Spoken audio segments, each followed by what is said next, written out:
तो शुक्र जो है पैसे को रिप्रेजेंट करता है, लग्जूरियस लाइफ को रिप्रेजेंट करता आपसे पैसे बनाने के उपाय के बारे में भी बात करेंगे, क्योंकि पैसा एक ऐसी चीज़ है जिसको जितना मिल जाए उतना कम। है। बिल्कुल। तो पहला जो सवाल रहेगा वो मनी से रिलेटेड ही है। मेहनत तो सब करते हैं, लेकिन हर कोई पैसा बना नहीं पाता। तो बहुत मेहनत करने के बाद भी अगर रिजल्ट नहीं आ रहा है, तो क्या हम ये कह सकते हैं कि कुछ प्लैनेट्स का या फिर कुंडली का कुछ इफेक्ट पड़ता है, या फिर बहुत सारे लोग ये भी कहते हैं कि कलर्स का फर्क पड़ता है कि ब्लू नहीं पहनो या ब्लैक ना पहनो, तो क्या ये सब इफेक्ट करता है? करते हैं। पैसे का जैसे आपने बात किया, तो एक ग्रह होता है शुक्र। सभी लोगों को पता है, मेरी रील्स बहुत ज़्यादा वायरल भी है इंटरनेट पे, अगर आप देखेंगे। शुक्र एक ऐसा प्लैनेट है जो सुंदरता का कारक भी है।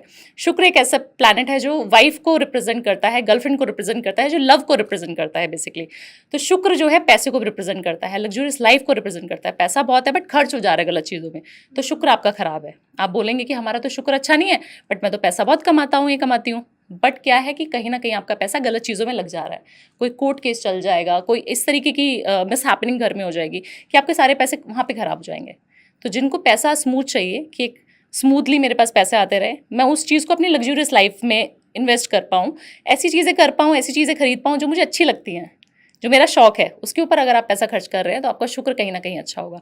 तो शुक्र को जो है आपको बैलेंस करना पड़ेगा, और कुंडली में शुक्र को देखना पड़ेगा कि कहाँ पे बैठा हुआ है।